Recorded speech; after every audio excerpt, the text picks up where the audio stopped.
La campagne de répression des infractions liées au code de la route, lancée le 1er mars dernier, entrera dans sa seconde phase à la fin de ce mois. Cette information a été annoncée par le porte-parole de la police républicaine. Entre autres, des infractions concernées figurent le non-port de la ceinture de sécurité par les passagers et les conducteurs de véhicules à 4 roues. À la suite de cette décision, conducteurs de taxi et passagers de la cité des Koborou s'expriment. Le problème là, ça vient nous dépasser.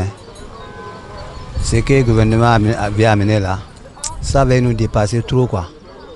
Au lieu de nous regarder d'abord le prix des passagers, combien les passagers vont payer d'abord avant qu'ils vont nous cesser à voir ça là. Le véhicule vieux comme on dit là, où on a trouvé les ceux de sécurité là, ou bien on va cesser code pour attacher à côté des portes, pour attacher le passager. Il y a beaucoup de véhicules qui n'ont pas ceinture de sécurité là.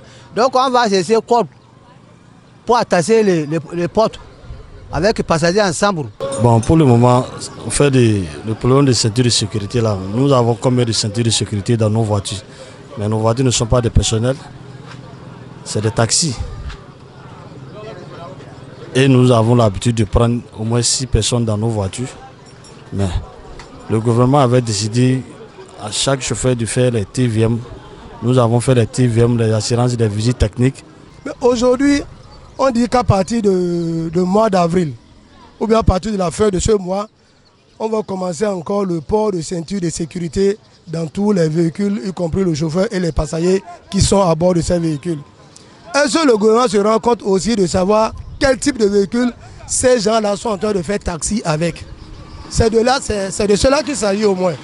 Nous avons des véhicules datant de 13 ans, 10 ans que certaines personnes sont en train de conduire jusqu'à présent, c'est-à-dire malgré la morosité, malgré qu'on doit se faire avec. Et c'est aujourd'hui ces véhicules-là qu'on va dire qu'ils doivent avoir des ceintures de sécurité, eux le passager, eux le conducteur qui est à bord. Je vois que c'est une chose qui n'est pas du tout bien. Ce n'est pas seulement au Bénin qu'il y a le transport. Nous avons parcouru certains pays de la sous-région. Au Nigeria tout près ici, au Niger, au Burkina. Mais on a parcouru certaines régions. Moi là il y a plus de 20 ans de conduite. Je connais au moins des pays. Ce n'est pas seulement au Bénin il y a de transport. Pourquoi à chaque instant on va nous amener ce qui va pénaliser la population. Ces derniers appellent le gouvernement au secours. Le gouvernement n'a qu'à voir. Nous sommes dans un pays de pauvres. Notre développement n'est pas encore atteint là, nous les Béninois. Mais là, le gouvernement nous amène là, vraiment, on ne peut pas supporter. Ça ne nous arrange pas du tout. Le gouvernement n'a qu'à pardonner, encore, à faire des ceintures de sécurité là, de nous laisser ça. Parce que nous faisons ces taxis, on ne trouve rien maintenant. Le carburant est cher, l'assurance est chère, TVM, visite technique. Paysan talon, au secours, il faut nous aider. Il faut laisser le problème là, pardonner. Le pays est maigri. Aujourd'hui, nombreux de nos véhicules savent qu'avec les pièces administratives de véhicules, si tu n'en as pas, tu ne dois même pas rouler. Ça, c'est déjà bien. Beaucoup ont déjà leur assurance, la visite technique, la TVM. Sur 100%, au moins, il y a près de 80% aujourd'hui de nos véhicules qui ont déjà la visite technique, la TVM, l'assurance du véhicule. Au moins, ça, là, c'est déjà bien.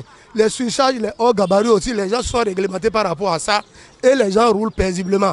Mais affaire de ceinture de sécurité, ça n'a rien à voir avec un véhicule de transport public. Ça, il faut laisser tout ça là. Trop de lois, ça tue un pays. Toutefois, force reste à la loi. Passagers et chauffeurs devront se conformer à cette disposition au risque de subir des représailles.